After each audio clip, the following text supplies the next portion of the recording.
Hello niche warriors, welcome back to my channel. So in today's video we are just going to discuss about online and offline coaching. कौन से better है, मुझे एक comment आया था कि कौन से बेटर है आप बता दो. So I am just replying that. सबसे पहले अगर आप ऑफलाइन की बात करो तो अगर आप लोग को ऑफलाइन अफोर्डेबल है, you can go with it. But online जो है वो बहुत ज़्यादा अफोर्डेबल होती है, लाइक हर बच्चे के लिए अफोर्डेबल होती है. बहुत लोवेस्ट प्राइस में आप लोगों को ऑनलाइन कोचिंग्स मिल जाता है. स्पेशली PW की मैं बात करूँ तो वो बहुत ज़्यादा अफोर्डेबल होते हैं. एंड ऑनलाइन में आप लोगों का टाइम बहुत ज़्यादा सेव हो जाता है. सबसे पहले तो जितना टाइम आपको आने जाने में लगता है उसमें आपका मतलब 15-20 मिनट का रिविजन हो जाएगा, एक्टिव रिकॉल्स हो जाएंगे, सारी चीज़ें हो जाएंगी. अकॉर्डिंग टू मी बता रही हूँ. देन ऑफलाइन में कैसा होता है कि एक एनवायरनमेंट अच्छा मिलता है, लाइक सारे बच्चे स्टडी कर रहे होते हैं, तो अगर आप लोगों को लो भी फील हो रहा है फिर भी आप लोग स्टडी कर सकते हो वो एनवायरनमेंट में. लेकिन इफ़ यू वांट कि ऑनलाइन में भी वो फील आए तो आप लोग लाइब्रेरी ज्वाइन कर सकते हो. मैंने पर्सनली लाइब्रेरी ज्वाइन की हुई थी. मतलब लास्ट लास्ट के मतलब जो दिन बचे थे, जो महीने बचे थे लास्ट लास्ट में, उसमें मुझे ऐसा लगता था कि अब नहीं हो पा रहा है, बस अब नहीं हो पा रहा है. हर एक एस्पायरेंट को ये फीलिंग आती है कि अब बस हो गया, लेकिन कभी गिव अप नहीं करना. मैंने भी कभी गिव अप नहीं किया. I just join the library last के 2-3 महीने में, and which was my best decision ever. वहाँ पर अगर आप आजू बाजू के लोग को पढ़ते हुए देखते हो, नियर बाय में सारे लोग पढ़ते होते हैं, पढ़ते रहते हैं सारे ही लोग. सो आप लोगों को ऐसा कोई ये नहीं लगेगा कि मतलब नहीं नहीं ना पढ़े, या ऐसा कोई डीमोटिवेशन कुछ नहीं लगेगा. घर में मतलब बहुत ज़्यादा आवाज़ भी होती है, और कभी कभी अगर आपका अलग रूम भी है फिर भी आपको वो एनवायरनमेंट नहीं मिल जाता. तो वो एनवायरनमेंट की फील आप लोग लाइब्रेरी ज्वाइन करके ले सकते हो. लाइब्रेरी इज़ ऑलमोस्ट अफोर्डेबल, सभी लोगों के लिए अफोर्डेबल होती है. ठीक है. So yes, I have studied online by joining a library for few months. ठीक है.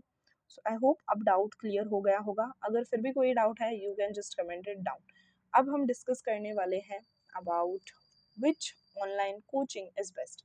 सबसे पहले तो PW एन अकेडमी, नीट अड्डा एंड वेदांतु, इन सभी के टीचर्स ऑसम हैं. वेदांतु से मैंने कभी नहीं पढ़ा हुआ लिटरली, बट जब मैंने फर्स्ट अटेम्प्ट दिया था तब मैंने अन अकेडमी एंड नीट अड्डा के यूट्यूब वीडियोस देखे थे, एंड यूट्यूब से मैं उनसे पढ़ी हुई थी. ठीक है. फर्स्ट अटेम्प्ट में मेरे ऑलमोस्ट कितने 250 प्लस मार्क्स आए थे. मतलब उतनी अच्छी तैयारी नहीं थी मेरी, आई नो.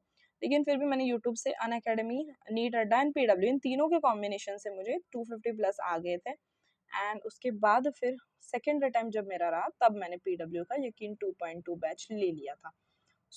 फिर मैंने किसी भी ऐसा यूट्यूब से वीडियोस नहीं देखे थे, ज़्यादातर तो बिल्कुल भी नहीं देखे थे, ऐसा नहीं है, ज़्यादातर नहीं देखे थे. बस PW का ही ज़्यादा फॉलो करती थी, एंड यूट्यूब वीडियोस भी देखती थी तो सिर्फ PW के टीचर्स के देखती थी. बट नीट अड्डा में कैसा है कि तमन्ना चौधरी मैम फिजिक्स पढ़ाती है. कॉन्सेप्ट तो हो जाता है क्लियर, लेकिन उससे क्वेश्चंस मेरे क्यों सॉल्व नहीं होते थे, I don't know.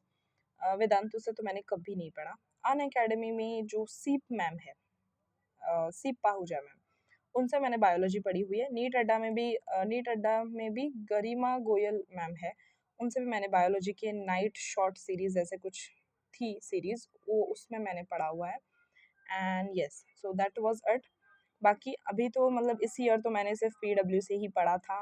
And yes, that was all. So which coaching is best, सारे टीचर्स बेस्ट होते हैं, जिससे आपको समझ में आए दे आर बेस्ट. बट अगर अफोर्डेबल की बात करें तो PW मोस्ट अफोर्डेबल है. ज़्यादा से ज़्यादा सिलेक्शंस की बात करें, अगेन PW के ही ज़्यादा सिलेक्शंस आते हैं. सिलेक्शन सभी देते हैं लेकिन PW के मतलब PW पे आई थिंक ऑलमोस्ट बच्चों का भरोसा PW पे ही है. तो मैं तो यही रिकमेंड करूँगी कि यू कैन टेक एनी जिससे आपको समझ में आता हो. बाकी PW मेरे हिसाब से बेस्ट है. So yes, that was it for today's video. I hope you liked it. If you liked it, please do like, share, comment and subscribe. And if you have any doubt, please comment it down. I'll surely reply you. Bye.